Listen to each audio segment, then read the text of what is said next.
ချစ်နိုင်တဲ့ဘဝမှာငါမနေဘူးတတ်သိမယ်အခုအားလုံးတွေ့ရမှာတော့ကိုတတ်သိမယ်ကောင်းလေးဖြစ်ပါတယ်ဘာလို့တတ်သိမလဲဆိုတော့သူ့စော်ကသူ့ဖြတ်သွားလို့ပါအဲ့ဒီပုံမှာကျွန်တော်တို့လေးတွေအမြင်လေးတွေကိုကြည့်လိုက်အောင်ဗျာလာပြန်ပြီသေတာတော့လွတ်လွတ်လပ်မသေးရဘူးတာအငယ်တခုပြောနေတယ်တာဒီကောင်မလေးတော့နေတာကိုတာတတ်သိမယ်ဆိုတာအငယ်ကတော့တောက် no လို့ပြောနေတာဘာကြောင့်လဲဆိုတော့တာရဲ့တာကောင်မလေးအတွက်နဲ့ကိုတတ်သိမယ်ဆိုတော့တာခေတူမဟုတ်ဘူးပဲအငယ်နေတော့တာရဲ့တာလည်းပြန်တာအိတ်သားလေးနဲ့ထောက်ကြည့်လိုက်တာ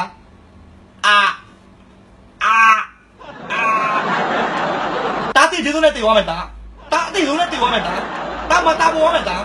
အဲ့တော့တာအငယ်ပြောချင်တာပေါ့တာရဲ့တာကောင်မလေးရဲ့နင်းနာအောင်အပြင်မှာပဲတွေ့ဓာတ်ပုံထဲမှာပဲတွေ့တာဓာတ်နဲ့ပြစ်ထုတ်လိုက်တာပြီးတာထုံးနဲ့သွားလိုက်တာအခုတာတော့မတက်တင်နဲ့တာဒါနဲ့တာအငယ်အိမ်ကြီးလိုက်လာတာရဲ့နေဗျာအလုံးခွေးစားတယ်ဗျာဒီမကြီးလေးမေကိုတတ်သိမယ်ဆိုတာဆယ်နှစ်မကဘူးအဖန်ငါကပါခံမယ်ညီလေးငါတီမင်းနဲ့စကားတွေပြောနေတာအားလုံးပဲ amazing ညလေးပါပဲဗျာဒါပေမဲ့ဒီကောင်လည်းသူ့ကိုယ်သူတတ်သိမယ်ဆိုတော့ကျွန်တော်တို့ amazing ပါပဲဗျာဒါပေမဲ့ကျွန်တော်စဉ်းစားတာ तू က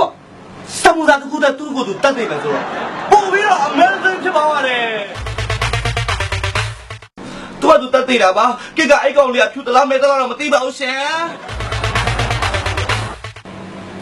ကိုတတ်သိမဲ့ကောင်လေးကျွန်မတခုတော့ပြောချင်တယ်ရှင်းမနေသိတာအသေးစိုးနဲ့ပဲတည်ဘလို့ပဲတည်ရွှေမိုးရတီးရွှေမိုးရတီးပါပဲဒါပေမဲ့ရှင်သိမဲ့ကိစ္စမှာကျွန်မကတော့ဘာမှမဖြစ်ပါဘူးဒါပေမဲ့ကျွန်မအမေအရက်စိတ်စိုးနေပါတယ်အဲ့တော့နောက်တစ်ခါသိမဲ့ဆိုရင်တေချာစဉ်းစားပါတေချာလုပ်ပါကျွန်မကိုတရေအဖြစ်နဲ့လာချောက်မယ်တော့မချမ်းနဲ့နော်This is dirty